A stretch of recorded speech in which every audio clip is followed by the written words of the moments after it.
Have you ever wondered what actually happens behind the scenes during that split second of silence after you hit enter on an AI prompt? In that instant, your words are sent into a lightning-fast mathematical labyrinth. To understand this process, we need to strip away the buzzwords. Think of these concepts like nesting dolls. At the very top is artificial intelligence, the broad goal of building machines that mimic human thought. Inside that sits machine learning, which uses statistical models to learn from data without explicit programming. And at the absolute core is deep learning, utilizing multi-layered neural networks inspired by our own brains. For years, traditional discriminative AI was primarily a classification tool. You handed it a photo, and its job was to tell you if it was looking at a cat or a dog. But the systems capturing our attention today, generative AI, don't classify data. They use natural language to produce entirely new, open-ended content like essays, images, and code from scratch. But there is a catch to this creation process. Generative AI doesn't retrieve information from a fixed database of hard facts. It is simply a next token predictor. It generates text based entirely on what is statistically likely to follow your input. Because we are dealing with a probability engine rather than a logic engine, the system will sometimes throw a dart that misses reality. It pieces together information that sounds perfectly plausible, but is entirely fabricated. These confident hallucinations are a severe liability for any business, unless we engineer strict ways to control them. Before we can fix these hallucinations, we have to look under the hood at how these models process language. Before 2017, the standard approach was to use recurrent neural networks, or RNNs. They read text like a person looking through a tiny straw, scanning one word at a time sequentially. By the time an RNN reached the end of a long paragraph, it had usually forgotten the details from the beginning. Then came the transformer architecture. Instead of reading sequentially, a transformer ingests and processes every single word on the page at the exact same time. It manages this parallel processing using a mechanism called self-attention. For every word, the model generates mathematical representations called query, key, and value vectors to ask how relevant it is to every other word in the text. This allows the system to instantly connect a vague pronoun at the end of a sentence to a specific noun at the very beginning, resolving ambiguity in a fraction of a second. Once the attention mechanism maps out how the words relate to one another, that data moves into the feed-forward network. This is where the learning and generalization happen. The model applies its stored knowledge to the mapped relationships, cementing its understanding of the text. This combination of parallel processing and self-attention allows the model to maintain context across much longer sequences than its predecessors. While memory is still limited by a fixed context window, machines can now track the complex dependencies required for nuanced reasoning. Now that the model can maintain context, developers need steering wheels to keep its answers on track. They use mathematical controls like temperature, top K, and top P to shrink or expand the dartboard of potential words.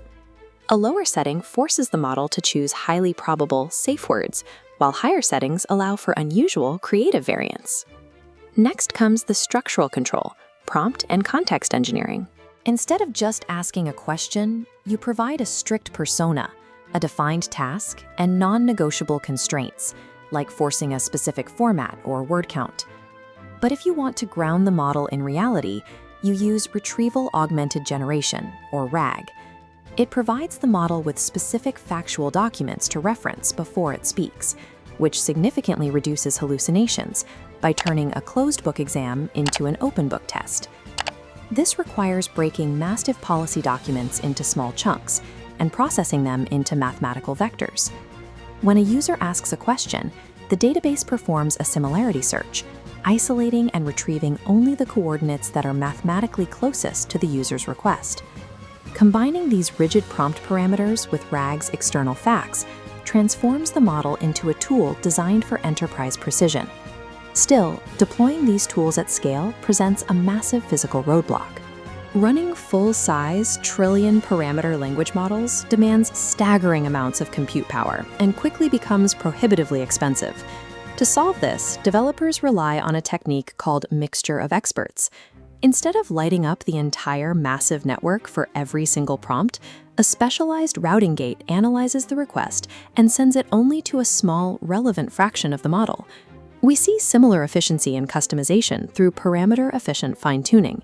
Rather than duplicating and retraining a 100-gigabyte base model, developers freeze the original model and attach tiny, megabyte-sized adapter layers to alter its behavior on the fly.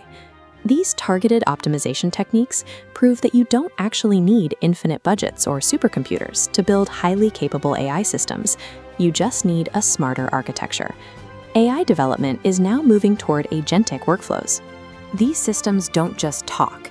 They use their reasoning engine to perform specific actions and execute multi-step tasks on your behalf. An AI agent separates itself from a standard language model through 3 core pillars. It uses dynamic, step-by-step planning to break down a high-level goal. It relies on persistent memory states to maintain context across long interactions. And crucially, it has the ability to trigger external tools. Giving an agent access to those tools is getting much easier thanks to the Model Context Protocol. MCP is an open standard that acts like a universal adapter. It allows an agent to instantly discover and connect to external databases, file systems, and APIs without requiring developers to write brittle, custom glue code for every single integration. When a task becomes too large for a single agent, systems use multi-agent collaboration. A commanding orchestrator receives a complex request and immediately delegates specific subtasks to specialized worker agents, like a coding agent, a finance agent, and a dedicated safety agent, all operating in real-time coordination. But giving a system this much autonomy requires strict deployment safeguards. Engineers must implement deep observability tracing to track exactly why an agent makes a decision, and employ hard circuit breakers to force stop a process if an agent gets trapped in a looping cycle of failing tool calls. By mastering these layered architectures, from the math of transformers to multi-agent orchestration, we replace the myth of AI magic with the rigorous engineering required to manage complex, multi-step business goals.